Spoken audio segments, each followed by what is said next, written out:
Muy buenos días, tengan todos ustedes. Soy el doctor Eduardo Antonio Lara Pérez.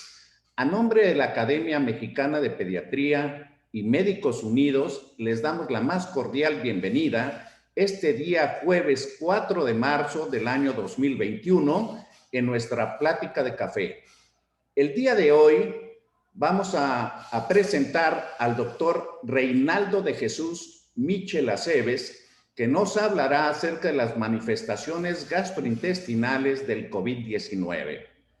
El doctor Michel hizo medicina en la Escuela Médico Militar, hizo pediatría en el Hospital Central Militar, la subespecialidad de gastroenterología en el Instituto Nacional de Pediatría, hizo maestría en ciencias por el Instituto Politécnico Nacional, es miembro de la Academia Mexicana de Pediatría y doctorado en educación.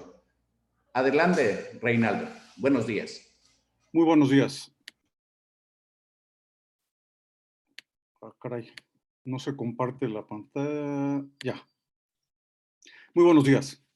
Bien, agradezco la oportunidad de dirigirme a ustedes en este selecto y distinguido grupo con un tema que resulta interesante y cotidiano. Las manifestaciones gastrointestinales del COVID-19 son frecuentes.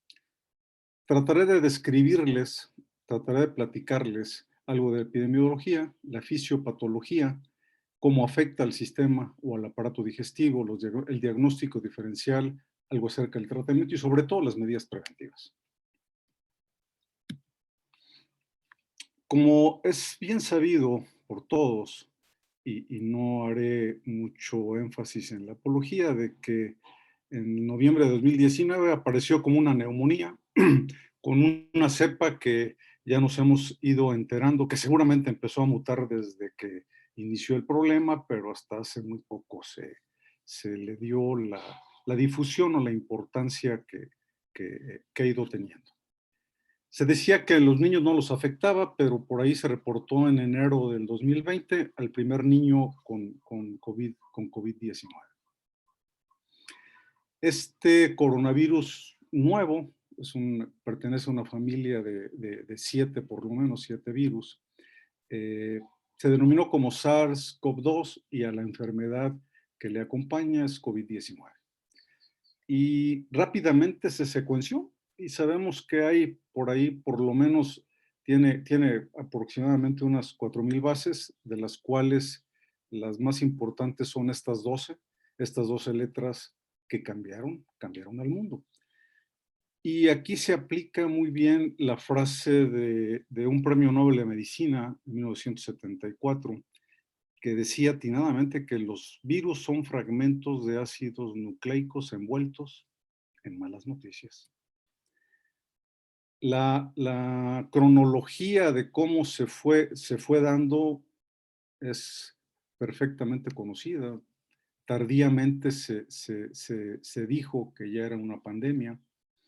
Ya cumplimos o estamos por cumplir un año dentro de esta pandemia. Fue el 11 de marzo cuando se declaró como pandemia.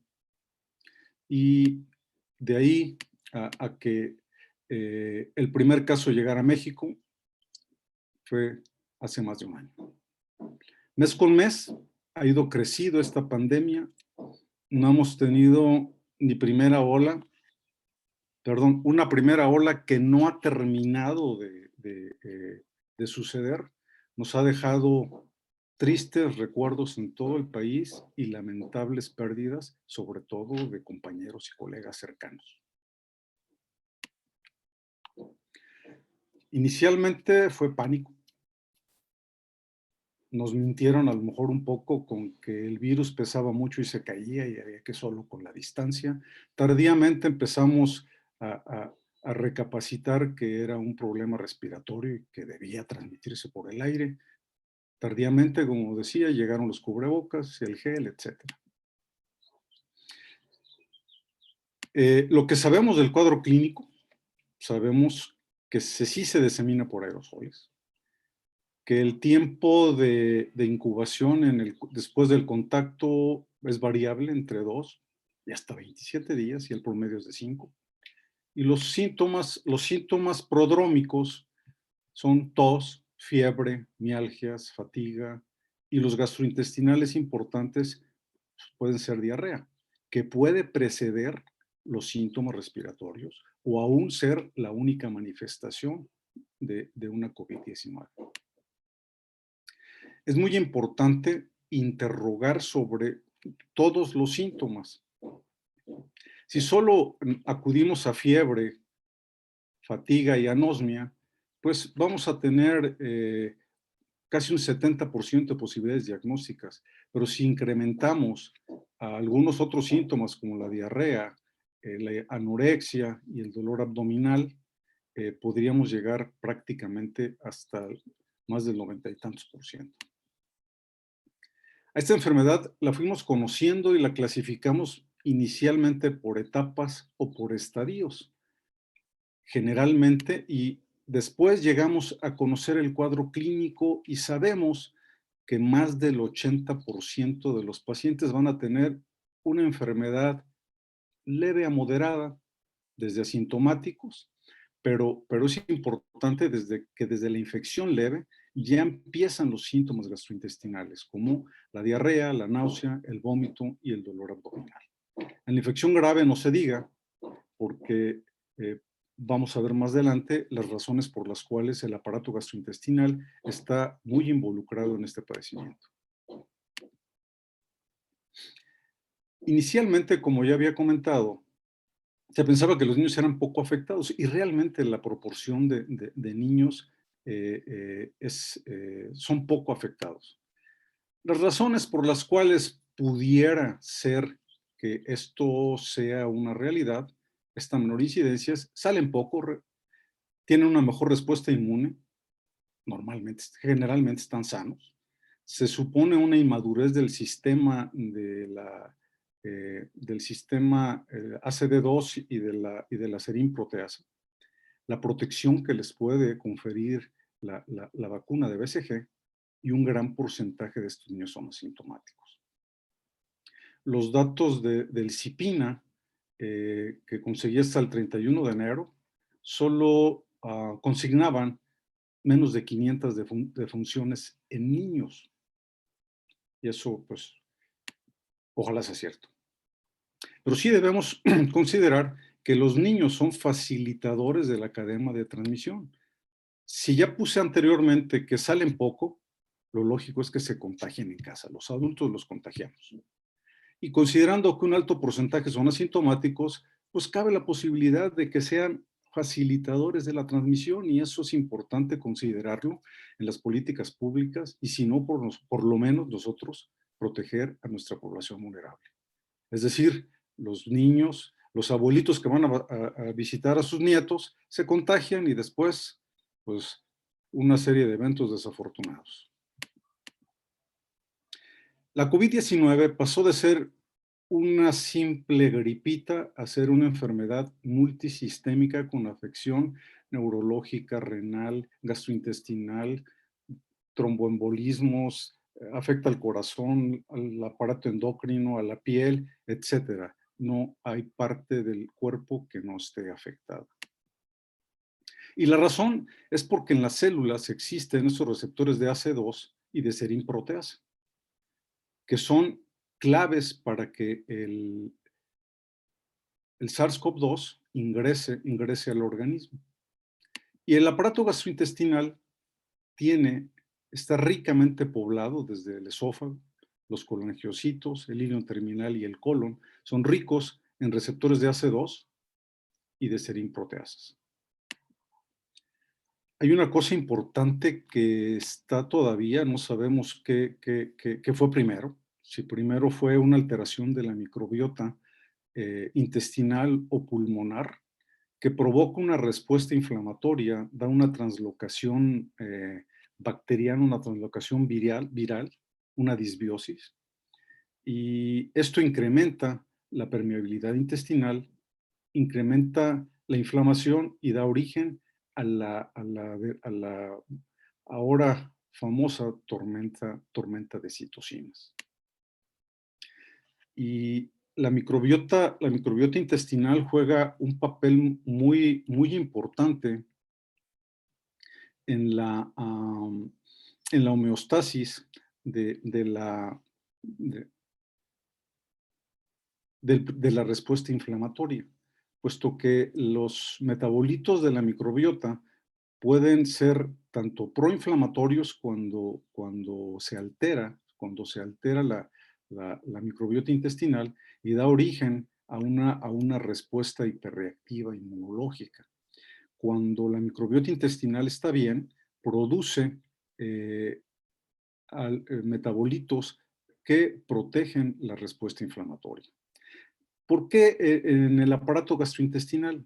Ya se tocó recientemente algo acerca del síndrome inflamatorio multisistémico y ahí también más del 90% de los casos, estos son casos de niños, tienen alteraciones gastrointestinales en razón de lo que les comentaba de los receptores de serina proteasa. Y llegando a los síntomas gastrointestinales específicos, los reportes iniciales decían que era muy baja. Diarrea, reportaban diarrea en el 3%. Pero cuando la enfermedad progresa, y en datos ya en series más recientes, la afección gastrointestinal llega casi al 80%. Cuando uno busca que haya disminución del apetito, náuseas, vómito, diarrea, dolor abdominal o sangrado, pues ahí están los porcentajes. Son variables, los más frecuentes son hiporexia y anorexia, náuseas, vómito y diarrea. Las demás son de poco frecuentes e inusuales. En cuanto a las características de la diarrea, aparece en promedio a los 3 días. El cuadro dura entre 1 y 14 días, en promedio 5, 4 evacuaciones por día y más del 50% de las veces serán evacuaciones acuosas. En México hay un estudio casualmente realizado por el doctor René Stroche en Veracruz. Son pocos pacientes, pero también demuestra que la diarrea es lo más frecuente después del dolor abdominal y las náuseas. Como les decía, el aparato gastrointestinal también se afecta y afecta el hígado como parte del aparato gastrointestinal, no solo el tubo digestivo, sino el aparato gastrointestinal. Cuando uno busca en el laboratorio, un porcentaje alto de pacientes tienen la elevación de bilirrubinas y de gamma-glutamil transpeptidasa, dado que los colangiocitos son los únicos que tienen, en el hígado, son los únicos que tienen receptores de AC2.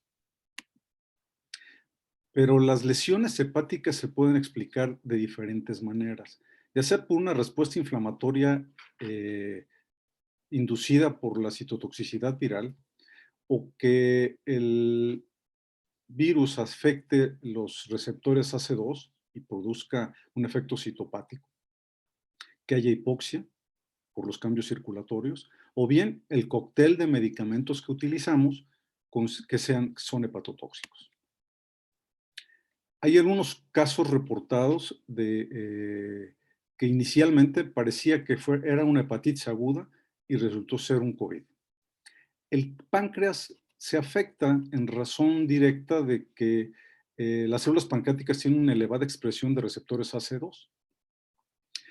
Han reportado también a la pancreatitis aguda como presentación clínica de COVID-19. Con hasta una quinta parte de los casos, la lipasa y la aminasa están elevadas y menos de 10% tienen datos tomográficos de pancreatitis aguda. Existe una disfunción transitoria de células beta y eso está correlacionado con hiperglicemia. Dadas las características y la cantidad de receptores que existen en el tubo digestivo de AC2, no sorprende que cuando el hisopado nasal ya está negativo, cuando se buscan partículas de RNA en heces, o sea, es un hisopado rectal, que hay quienes dicen que es más sensible que el hisopado nasal, más molesto, por supuesto, pero es más sensible. Y la razón es que se han encontrado partículas virales en heces hasta 4 semanas después de que el hisopado nasal es negativo. Eso hace pensar que sí, por supuesto que se excretan heces, se contaminan si no se manejan adecuadamente, se contaminan los desagües y eh, aumenta la transmisión. Incluso esto podría ser considerada una transmisión del tipo ano-mano-boca. En cuanto a los cuidados de manejo de pacientes con síntomas gastrointestinales, pues hay que entrar a revisarlos con todo, con gogles, con bata, con cubrebocas, con dobles guantes, etcétera. Los cuidados de manejo son universales.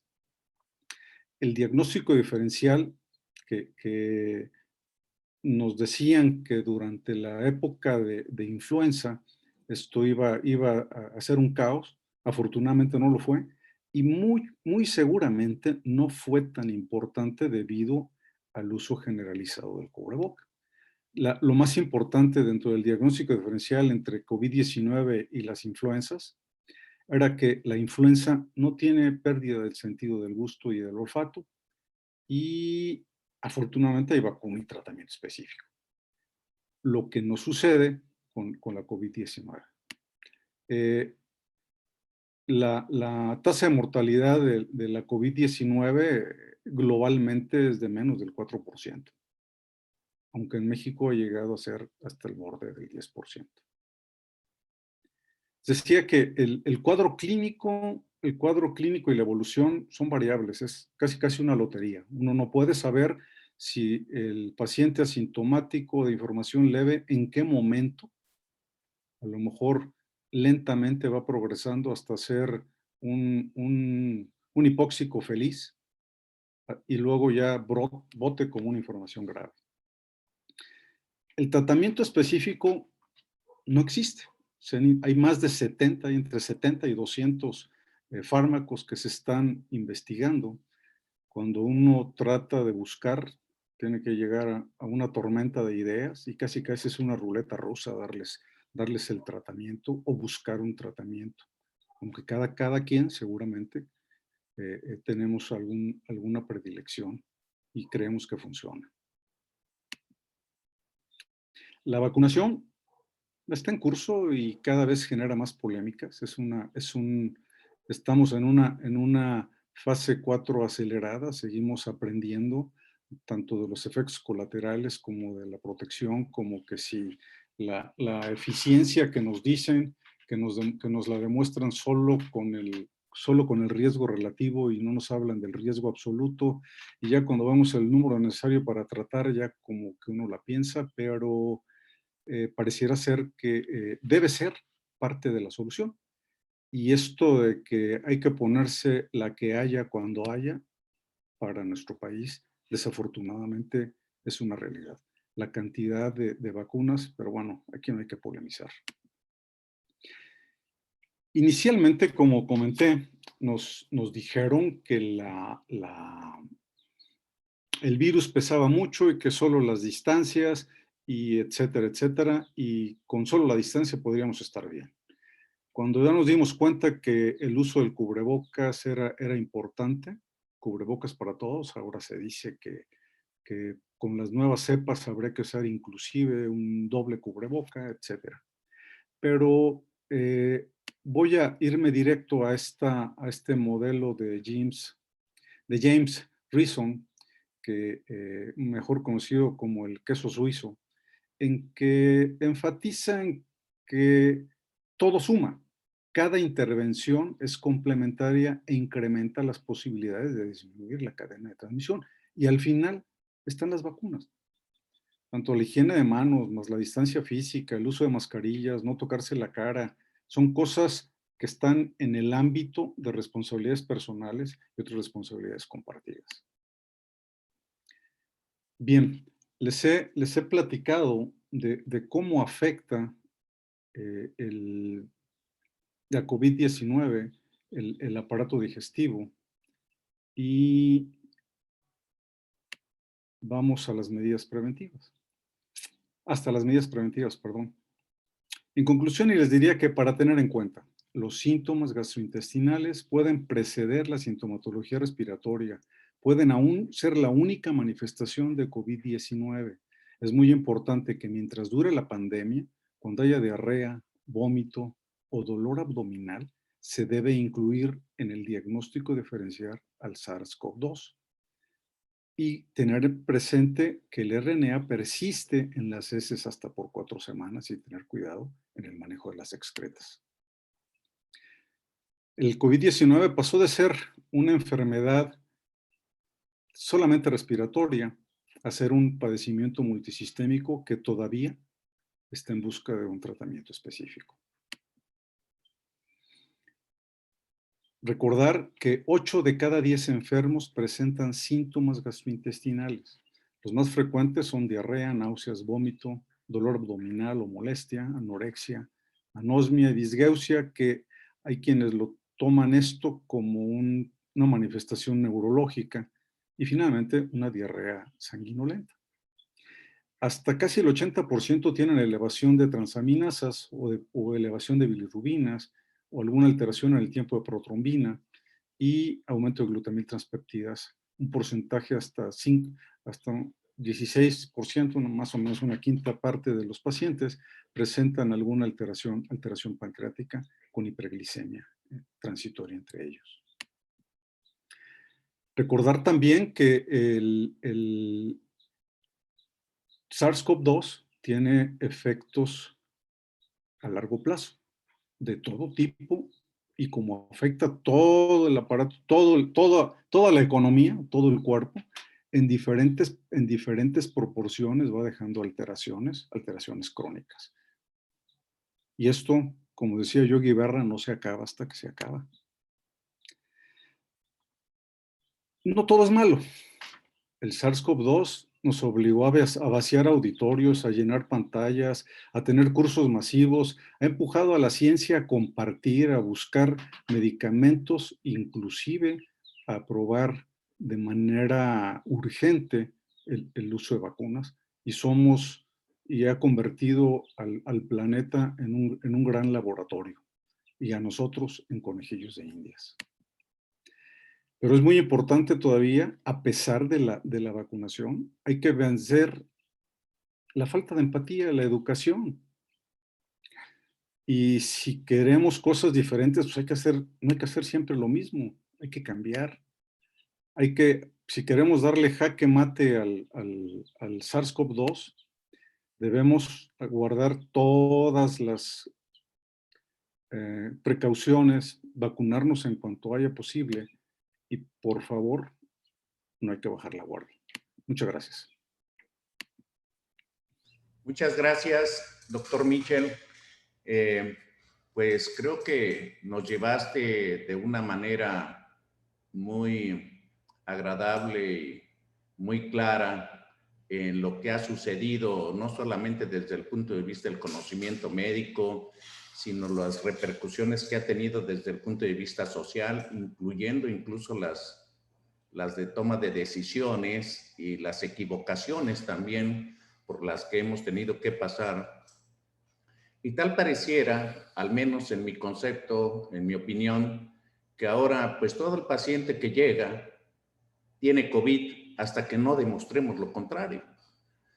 Como puede tener presentaciones tan variadas y podemos tener la oportunidad de ver a un paciente dependiendo en la historia natural de la enfermedad, pues llego a la conclusión de que es bien importante hacer un diagnóstico, porque si hacemos un diagnóstico en padecimientos que tienen presentaciones variadas, tenemos mejor oportunidad de hacer acciones preventivas, al menos locales, familiares o regionales, y conocimiento de lo que está sucediendo en la población, además de incrementar la información y conocimiento médico con número de casos. Yo te felicito y vamos a abrir a la gente que quiera opinar. Hay felicitaciones para ti. El doctor Pastor Escárcega pregunta si tienes conocimiento de recién nacidos con síndrome colestásico. Refiere que ellos tuvieron un bebé con COVID y síndrome colestásico y se descartó atresia, me imagino atresia de vías biliares, TORCH y metabólico. Gracias por el comentario, Pastor. No, es la primera noticia que tengo, pero pues bueno, ya como comenté, afecta todo. ¿Le pudieron hacer carga viral a este pequeñín al que comentas, Pastor? Si quieres, puedes abrir tu micrófono, por favor. Sí, Hola, ¿qué tal? ¿Me escuchas? Sí, claro. aquí te escuchamos, Sí, Pastor. sí, este bebito adquirió COVID y y sí hizo un síndrome colestásico. Entonces sí nos dimos a la tarea de descartar pues, problemas con el protocolo de actividades biliares, perfil TORCH, su tamiz metabólico, todo normal. Entonces, eh, lo que yo puedo concluir es que en bebés recién nacidos que adquieren COVID, algunos de ellos van a cursar con síndrome colestásico. Claro. O sea, quitando las causas que ya sabemos que causan síndrome colestásico, ese pacientito desgraciadamente falleció y en la autopsia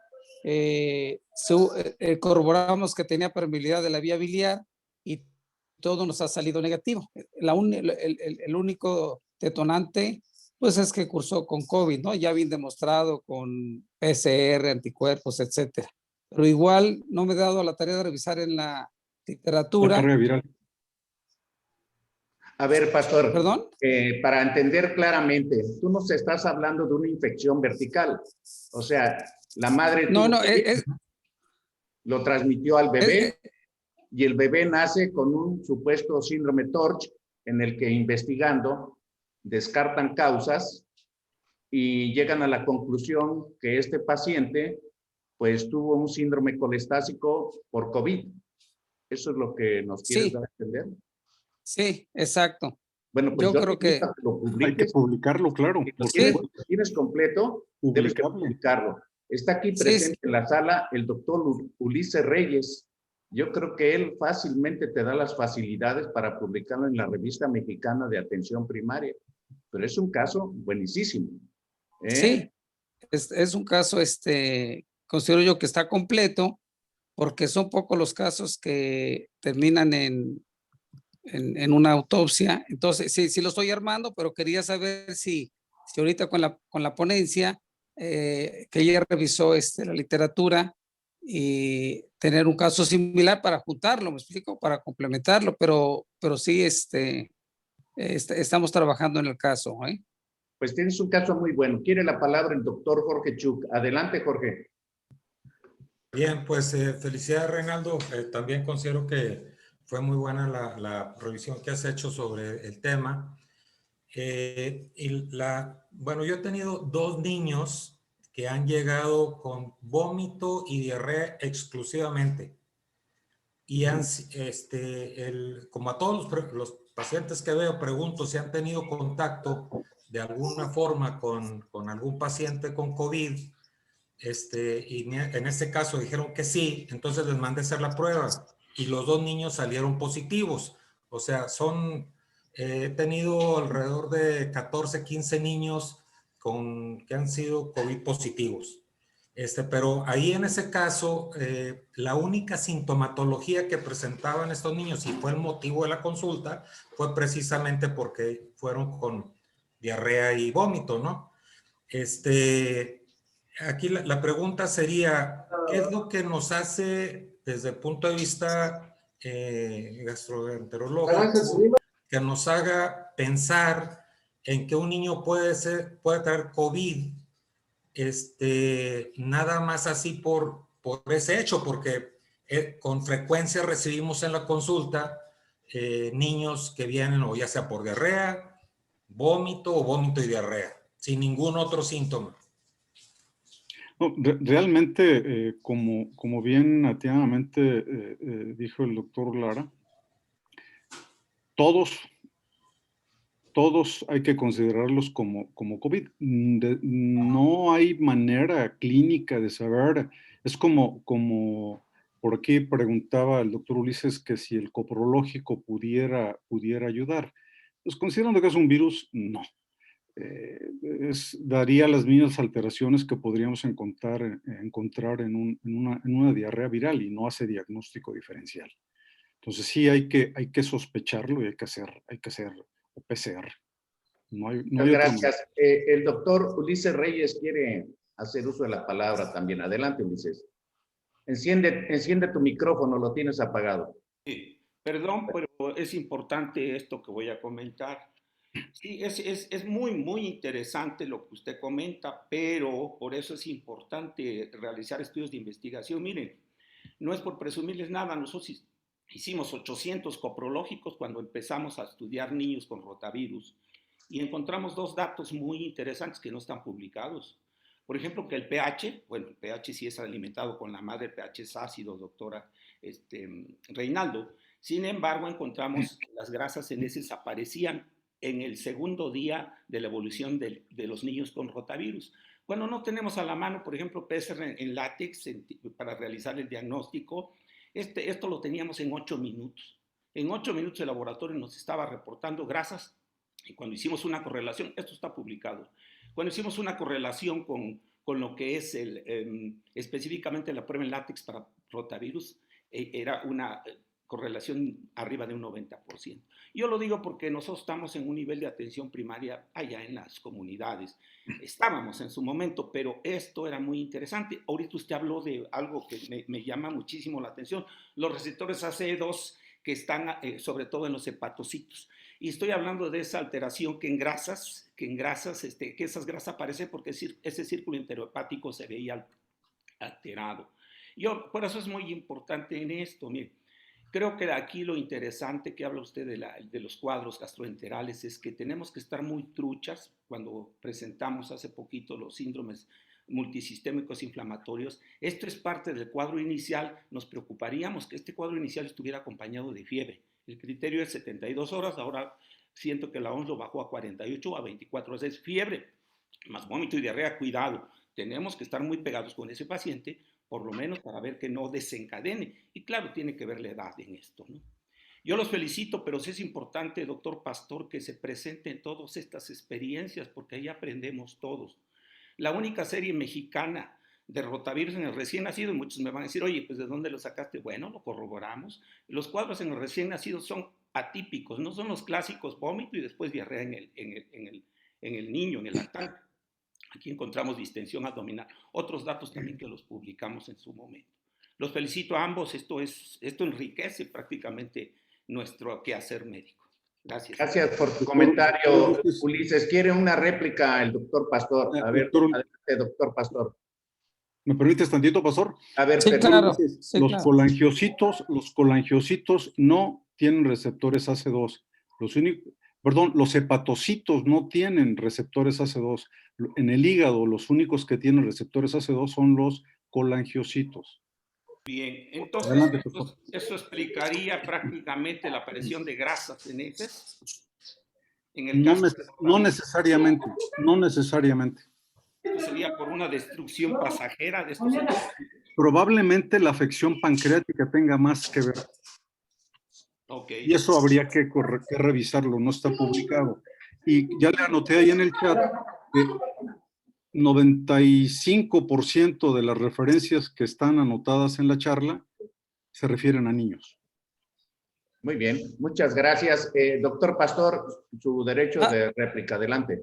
Así, gracias. Pues bueno, antes que nada felicitar a Reinaldo por la ponencia. Yo como cirujano pediatra siempre tengo en mente esa posibilidad, porque a mí me llegan los pacientes con dolor abdominal o referidos. Entonces, casi de rutina, además de preguntar y todo eso, y como es una urgencia en los abdómenes agudos, pues sí les pido una tomografía simple de tórax como de rutina, además de la tomografía simple de abdomen para corroborar mi diagnóstico. En un paso de visita, porque yo trabajo en un hospital COVID aquí en Jalapa, el Centro de Alta Especialidad, doctor Rafael Lucio, paso visita de un paciente que se había operado de apendicitis la noche previa y veo que está saturando 89 inmediatamente le pido una tomografía y me sale alterada, ¿no? Pues ese paciente no se le toma la tomografía, entonces entran a operar un paciente, pues como, claro que con las medidas universales, pero no tan estrictas como cuando entramos a operar un paciente que sabemos que tiene COVID, ¿no? Entonces, como que el mensaje es eso, ¿no? Estar muy abusados. Para otro paciente también, donde el paso de visita ya sabíamos que tuvo problema de COVID, ya había pasado su etapa de contagio y presentaba dolor abdominal. Entonces, obviamente que pensamos en pancreatitis, le pedimos y realmente tenía pancreatitis. Quizá un paciente que ya no es contagioso y que persiste con dolor abdominal, bueno, obligado a descartar cuadros de pancreatitis, ¿no? De lo que ya habías mencionado. Básicamente, comentarios complementando tu plática.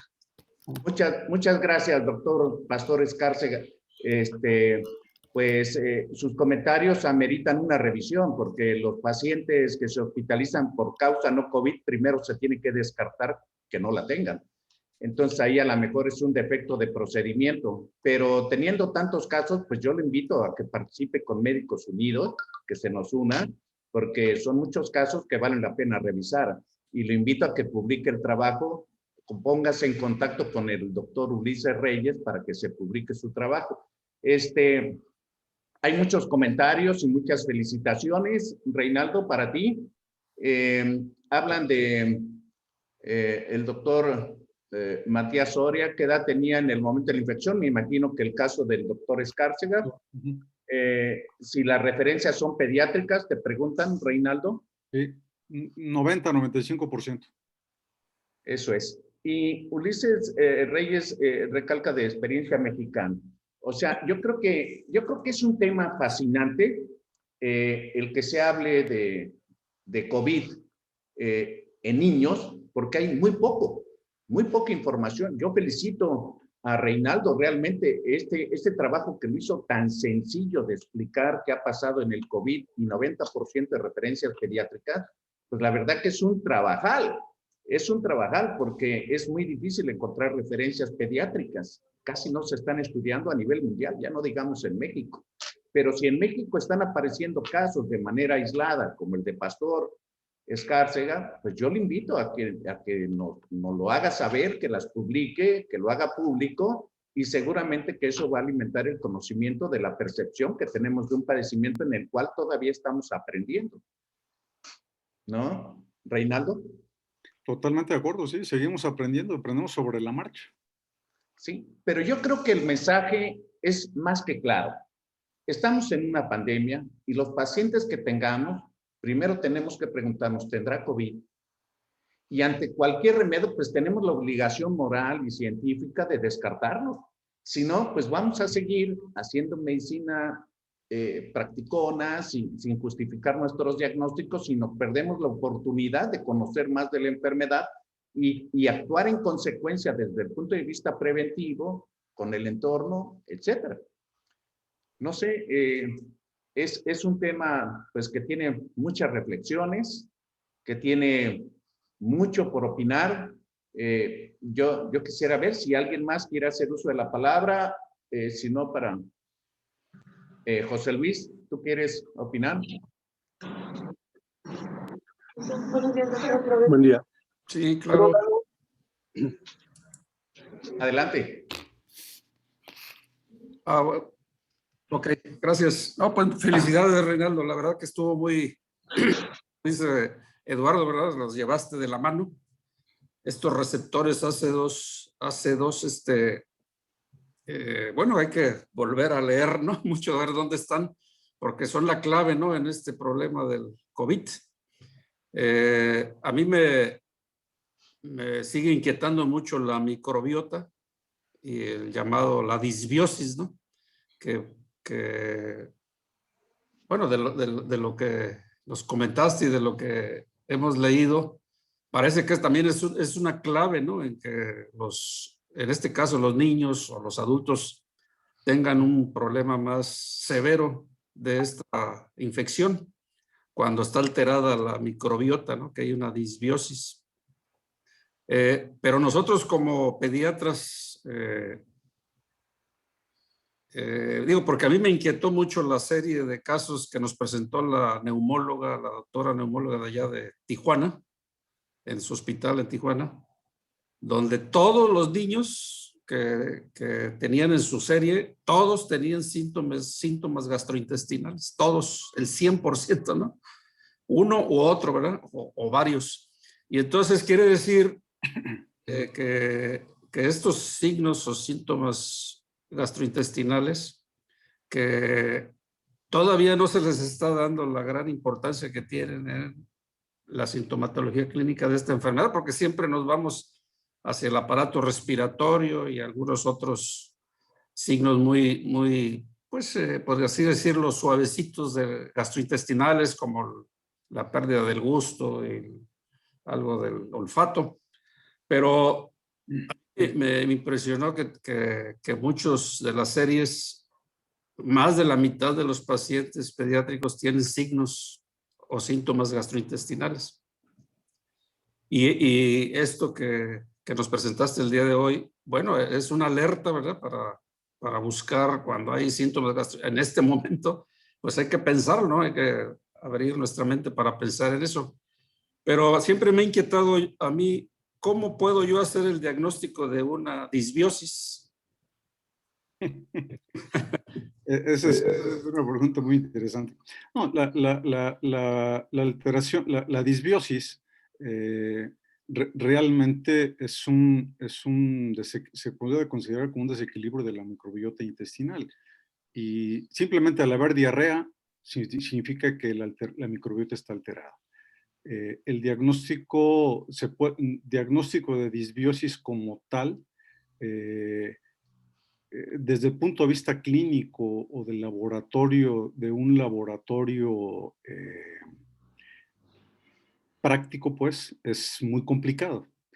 Se habla de disbiosis a nivel de investigación, si predominan los firmicutes o los bacteroidetes, hay alteraciones en la microbiota en relación a la cantidad de firmicutes, bacteroidetes o de bifidobacterias, pero habría que hacer un análisis completo del microbioma. Entonces, eso desde el punto de vista clínico o del laboratorio común y corriente es muy, muy complejo. La alteración de la microbiota cada vez se está relacionando con más padecimientos. Ojo, está relacionada. No hay todavía una relación directa porque es muy compleja. Estamos hablando de millones de genes. Inclusive por ahí se ha intentado lo que para algunos pudiera ser escandaloso, los trasplantes de microbiota intestinal, que dicho de manera elegante, porque se podría decir que es un trasplante fecal, pero entonces, no, mejor un trasplante de microbiota. Yo desde que lo empecé a leer, comenté que este problema de trasplante de microbiota no hay que perder de vista que estamos trasplantando millones de genes y que no sabemos qué puedan activar o qué puedan inactivar, porque la microbiota tiene metabolitos específicos que activan y desactivan genes, que activan y desactivan procesos metabólicos en cada uno de los pacientes. La microbiota intestinal de cada persona es diferente, es más, intrafamiliarmente, en cada estado, en cada región, en cada ciudad, en diferentes partes de cada ciudad, la microbiota es diferente, por lo cual es muy complejo poder decir esta es la normal, esta es la normal. Cuando está alterada, hay consecuencias, pero no sabemos todavía, por eso puse ahí que no sabemos qué fue primero, el huevo o la gallina, si primero hubo disbiosis y luego enfermedad, o primero la enfermedad y luego la disbiosis. Lo que sí existe un eje intestino-pulmón existe un eje intestino-cerebro que regulan muchas cosas. En relación a lo que comentabas de la serie que presentó la doctora de Tijuana, La es una doctora serie Pila. ¿perdón? La doctora Pila. La doctora Pila, sí, se puso las pilas porque lo que presentó fue una serie de casos de PIMS. Y en el PIMS, más del 90 y tantos % de los pacientes tienen afección gastrointestinal. Así como se los puse en esa serie de las primeras, esas series de abril del año pasado del New England Journal of Medicine, en que presentó uno de las primeras series de síndrome inflamatorio multisistémico en niños. Eso sí está publicado en eso. Muy bien. Niños. Muy bien, muchas gracias, José Luis García, muchas gracias, Michel. Vamos a darle la palabra a Arturo Perea. Adelante, Arturo. Hola, ¿qué tal? Pues felicitar al maestro Michel y saludar a todos los amigos. La verdad, las cosas es que me parece que los comentarios abonan muchísimo, ¿no? Tomando un poco lo que decía Lalo, de que tenemos que pensar en la enfermedad. Y tenemos que pensarla porque es multisistémica. Si bien es cierto que el virus impacta en mortalidad al afectar el tracto respiratorio, pues afecta a todo, ¿eh? O sea, yo tengo por mi tendencia de la medicina del adulto joven y de la adolescencia, muchos pacientes. Ahorita, por ejemplo, en lo que va de la semana llevo 7 y sus patrones son mucho respiratorio, pero ninguno deja de tener manifestaciones sistémicas, neurológicas, digestivas, etcétera. Pero el tubo digestivo creo que es uno de los que más debe llamar la atención. En los adultos que he visto, y tengo un poco más de 300 pacientes, el tubo digestivo, en el caso de la mujer, yo no sé por qué razón, le afecta casi a todas. A todas. Yo no sé si ellas que vienen padeciendo siempre problemas de estreñimiento, distensión, alguna cosa, se les agudiza, pero la mujer como tal padece mucho el tubo digestivo. Y en los pequeños que he tenido, los de más corta edad, me acuerdo mucho al principio de esto, de la pandemia, en el primer chiquitín que pensé fue por problemas digestivos. Un cuadro que llevaba 7 días de evacuaciones disminuidas de consistencia y le hice prueba de anticuerpos como a las 2 semanas en capilar y pues fue positivo. Pero yo creo que cualquier expresión, como decía Lalo, cualquier expresión nos debe obligar a pensar en la enfermedad. Y si tiene por ahí algún antecedente, con mayor razón. Pero lo digestivo es aparte, ¿eh? Yo creo que es uno de los sistemas más afectados por esta enfermedad. Felicidades, doctor Michel, y todos los que aportaron. Un saludo, Lalo. Muchas gracias, doctor Arturo Perea. Hay pues más comentarios. Hay un comentario muy interesante del doctor Francisco Matías Soria. Dice, en Tepic tuvimos un paciente escolar que inició cuadro enteral que terminó en cirugía por cuadro apendicular fase 3 y que se recuperó muy bien de tal forma que solo faltaba que tolerara la vía oral.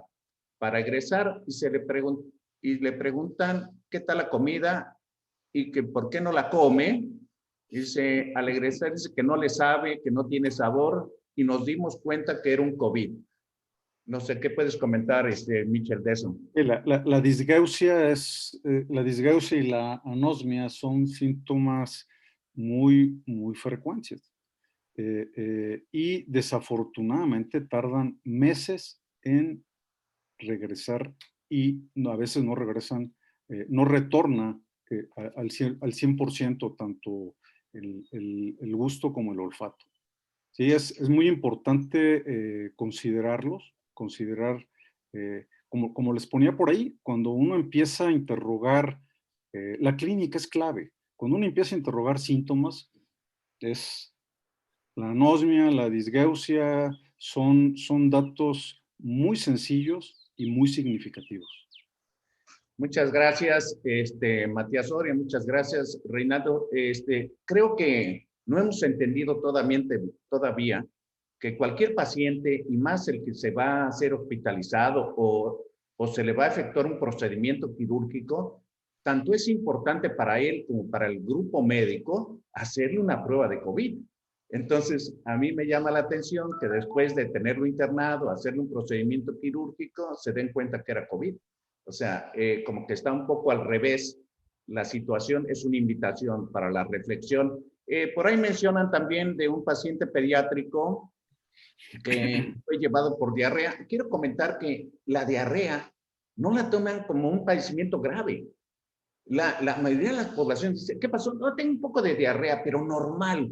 Entonces, como saben que la mayoría de los cuadros diarreicos van a autolimitarse, como que no le dan importancia y tienen diagnósticos tardíos o tratamientos inadecuados. Entonces, aquí, pues, es una experiencia de que un niño que tenía diarrea, pues, no le hicieron el diagnóstico en el momento y después finalmente se le hizo. Esto lo comenta HCH, me imagino que es el Hospital de Chihuahua. Soy yo, doctor Fabiola. Fabiola, adelante. Estoy en el trabajo. Sí, en las situaciones que los pacientes con diarrea no se le están tomando en cuenta. Aquí nos trabó mucho lo que es la definición operacional. En un año que estuvimos con la pandemia, incluso en el momento más álgido, solo a un niño se le tomó muestra. Entonces, por las indicaciones a quién se le iba a hacer la muestra, a quién no se le iba a hacer, cada 10 pacientes y demás que se mantenían ambulatorios. Y en la situación de que nosotros tuvimos también nuestro foco rojo en la comunidad, llegaron muchos chiquillos con diarrea. Entonces, y sí se han referido niños con abdomen agudo, con sospecha de abdomen agudo y con apendicitis, y ha sido más frecuente que en otras ocasiones, en el año anterior en comparativa. La situación es la siguiente, entonces, no todos los hospitales tenemos para hacer antígenos. Entonces, pero sí es importante hacerlos. Los hospitales particulares, antes de entrar a cualquier cirugía, están pidiendo la prueba de anticuerpos. Entonces, ¿por qué? Porque se ha visto que en el líquido peritoneal hay mayor concentración del virus, incluso que en las emisiones aéreas.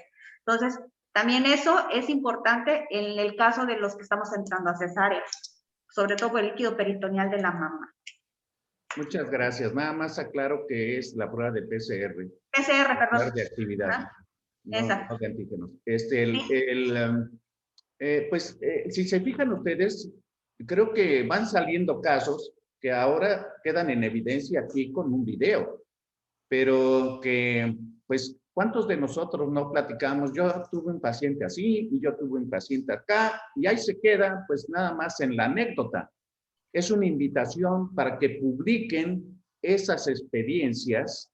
Tenemos la facilidad con una revista de atención primaria donde pueden publicar esas experiencias y enriquecer de manera formal la información médica, pues, en esta pandemia y en cualquier otro tema. Creo que están pidiendo la palabra, Huawei y ese. ¿Quieres la palabra? Es que no sé tu nombre. Adelante. Tiene que encender su micrófono. Aquí está, ¿ya? Ya, adelante. Ya, ok. Mire, mi nombre es Reinaldo. ¿Se quiere presentar, por favor? Porque no sabemos quién es. Sí, claro. Mi nombre es Reinaldo Rivera. El doctor Michel y yo fuimos compañeros en secundaria hace algunos años ya. Sí. Y claro, yo no soy médico ni nada, pero me hizo favor el doctor Michel de invitarme a esta reunión. Y no solamente es súper interesante, sino que yo quisiera hacer énfasis en la necesidad de difundir de manera en video. No sé si esto se pueda grabar o hay un podcast o pueda realizarse, porque la verdad, la ignorancia que tenemos los que no estamos familiarizados con la cuestión médica es enorme, diría yo casi absoluta, ¿no? Entonces, sería muy, muy interesante que pudiéramos difundir esto, ¿no? Esto es clave realmente, que tengamos la gente común, que tengamos la conciencia de que realmente, como dijo el doctor Michel, aquí realmente todo mundo tiene o tenemos COVID hasta que no se demuestre lo contrario, para que realmente estemos conscientes y tengamos empatía y sepamos de la gravedad de esta situación. La verdad, me gustaría muchísimo que esto se pudiera compartir, porque además la explicación que dio el doctor Michel, digo, es para niños de primaria, o sea, no hay nadie que no pudiera entenderlo desde ese punto de vista. Muchas gracias por su opinión. Muchos de los términos y todo que ustedes manejan, claro que no los entendemos, pero sí poderlo difundir. Por favor, sería interesantísimo que yo lo comparto con toda la gente, lo compartiría con toda la gente. Gracias, doctor Lara. Muy amable por su comentario y habernos recordado que el doctor Mitchell estuvo en la secundaria. Mire, te invito a que conozca el canal de YouTube de Médicos Unidos, donde tenemos más de 130 videos. Lo puede encontrar fácilmente y este video en unos minutos más ya va a ser publicado también ahí en el canal de YouTube y a partir de mañana va a tener subtítulos en inglés. Entonces, es una invitación para todos ustedes. No sé, estamos llegando como siempre al término de la plática, pero es cuando está lo mejor. Si alguien tiene el gusto, la intención de opinar, es el momento. Por aquí hay más opiniones. La doctora Araceli, me imagino que es Araceli Silva, dice, no se reportan los diagnósticos de cada clínica para estadística, en especial los infecciosos. Me imagino, traduciendo un poco el comentario de la doctora, que no son tomados en cuenta para la estadística de casos COVID, como muchos otros. Yo tengo pacientes que estuvieron, padres de pacientes pediátricos que estuvieron internados, intubados en el Hospital General de Veracruz y nada más no se murieron y nunca les hicieron una prueba de PCR. Entonces, hay una subevaluación de los casos de enfermedad y los casos mortales de manera terrible. Y eso pues amerita una reflexión porque la diferencia entre los casos mortales y otro arroja que hemos rebasado seguramente fácilmente 350,000 casos mortales por COVID que no han sido registrados. En fin, hay felicitaciones para Reinaldo, varios compañeros médicos. Se habla, dice, aprovecho para agradecer el PAC de Pediatría Tamiz en el periodo neonatal, ya en revisión. Muchas gracias, Ulises. Mensaje dicho. No sé, Reinaldo, si tú quieras dejar algún mensaje casi final. Muchas gracias. No, pues yo creo que sería redundar en que este condenado bicho pasó de ser una gripita a ser una enfermedad multisistémica y seguimos aprendiendo y no hay que darla por obvio, hay que hacer mucho énfasis en los datos clínicos, interrogar todos los síntomas que ya conocemos, así como una lista de verificación para poderlo descartar. Muchas gracias. Muchas gracias al doctor Reinaldo Mitchell Aceves por tan inspiradora y tan magnífica plática que un tema tan terriblemente difícil lo hizo fácil. Nos inspira a pensar que los médicos debemos de tener una gran capacidad para aprender a cada paso, que lo que aprendimos en las escuelas de medicina nada más nos enseñaron las letras para leer y escribir, que a través de la práctica profesional y las experiencias de colegas similares a nosotros nos enriquecen cada día y todo eso pues a beneficio de los pacientes que se ponen en nuestras manos. Así es de que es como conclusión para mí que si estamos en una pandemia en la que estamos aprendiendo y de acuerdo a ese conocimiento vamos a hacer cada vez las cosas mejor, pues todos los pacientes que tengamos oportunidad debemos de preguntarles si no tiene COVID, ¿verdad? Y si hay una sospecha, tenemos la obligación moral, científica y humana de hacerle diagnóstico. Muchas gracias por su presencia a todos. Muchas gracias por su tiempo.